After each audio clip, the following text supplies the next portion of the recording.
नमस्कार साथियों, कैसे हैं आप सभी। उम्मीद करूंगा आप सभी ठीक होंगे।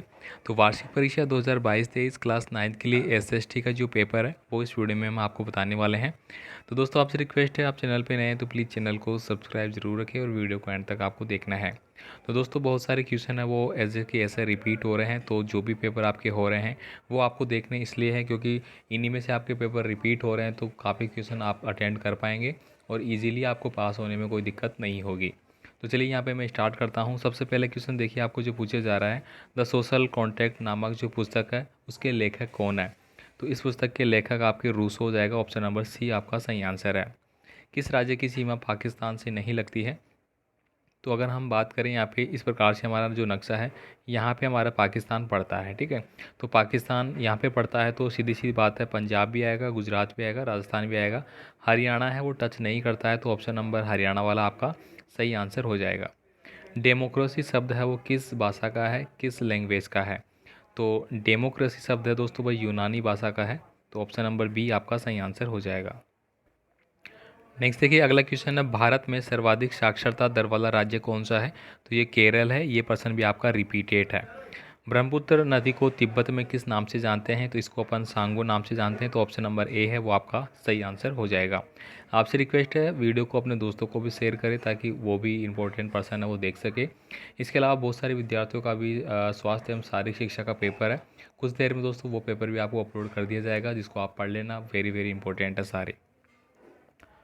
एक प्रश्न देखिए यहाँ पे, नदियों के डेल्टा क्षेत्र में पाए जाने वाले जो वन है उनको अपन क्या बोलते हैं। तो उनको हम बोलेंगे मैंग्रोव वन। ऑप्शन नंबर सी आपका सही आंसर है।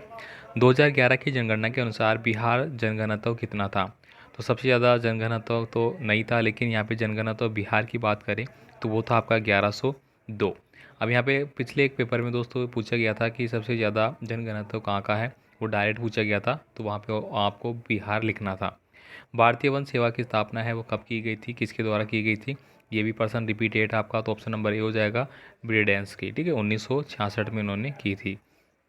अगला देखिए यहाँ पे अंतर्राष्ट्रीय मानवाधिकार संगठन है वह क्या है। तो दोस्तों ये आपका संयुक्त राष्ट्र संघ है, जिसकी स्थापना 1945 में हुई थी, ठीक है। तो ये आपका सही आंसर है। यहाँ पे देखिए, युगोस्लाविया के किस प्रांत में जातीय नरसंहार हुआ था।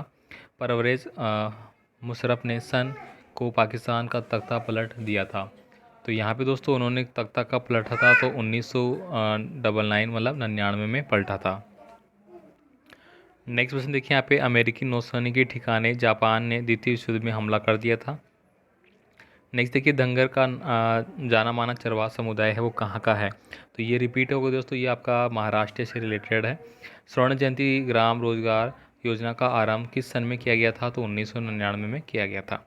यहाँ पे देखिए, गिलोटिन से क्या आशय है। तो दोस्तों गिलोटिन एक प्रकार का हथियार था जो कि व्यक्तियों को सज़ा देने के काम में आता था।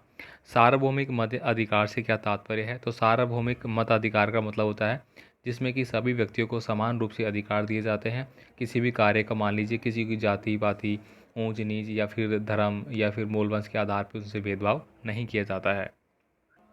नेक्स्ट क्वेश्चन देखिए, आप भारत में लोगों की साक्षरता दर का परिकलन है वो कैसे करेंगे। नाइट ऑफ ब्रोकन ग्लास घटना क्या थी। तो नाइट ऑफ ब्रोकन ग्लास का मतलब है कि एक हमला हुआ था या फिर एक दुर्घटना मान सकते हैं उसको, जिसमें लोगों के खिड़की दरवाजे के शीशे वगैरह टूट गए थे, इसलिए उसका नाम इस प्रकार से दिया गया है। देवसारी अथवा वांड किसे कहते हैं। नदियों के आर्थिक महत्व पर आपको संक्षिप्त टिप्पणी लिखनी है। नदियों का आर्थिक महत्व क्या है।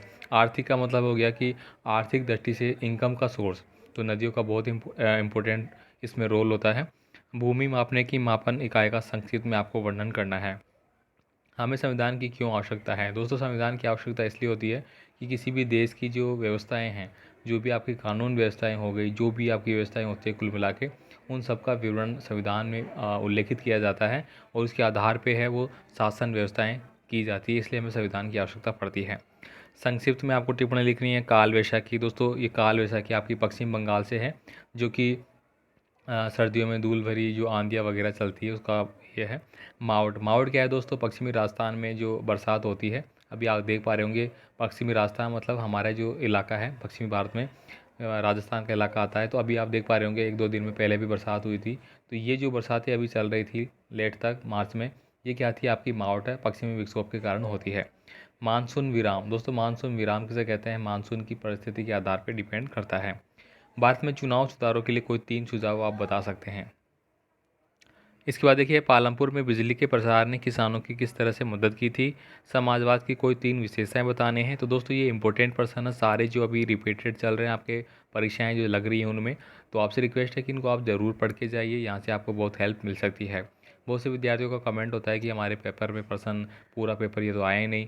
तो फिर से बता दूं कि सेम का सेम पूरा 100% पेपर नहीं आ सकता। हाँ, बहुत सारे प्रश्न आपके रिपीटेड है, आप खुद देख पा रहे होंगे, तो वो आपको मिल सकते हैं। तो आपको यहाँ से मदद मिल जाती है कि पेपर कैसा आ रहा है, कौन से पार्ट से, कौन से चैप्टर से कौन से प्रश्न आ रहे हैं। इसलिए आपको इंपॉर्टेंट बताया जाता है ताकि आप पढ़ के अपनी तैयारी बेहतर कर सके। अब यहाँ पे देखिए, हरित क्रांति से क्षेत्रीय असमानताओं में वृद्धि किस प्रकार से हुई थी, ये सब कुछ आपको यहाँ पे करने हैं। तो ये इंपॉर्टेंट प्रश्न पत्र मैंने बता दिया, ठीक है, आप इनको देख लेना। कुछ प्रश्न और है वो भी आप देख लेते हैं यहाँ पे देखिए, भारत में खाद्य सुरक्षा कैसे सुनिश्चित करेंगे, निम्न स्थानों को आपको मानचित्र में अंकित करना है। तो ये सारा पेपर इंपॉर्टेंट हो गया, ठीक है। मिलते हैं अगले पेपर स्वास्थ्य एवं शारीरिक शिक्षा के पेपर के साथ। तो तब तक के लिए ऑल द बेस्ट।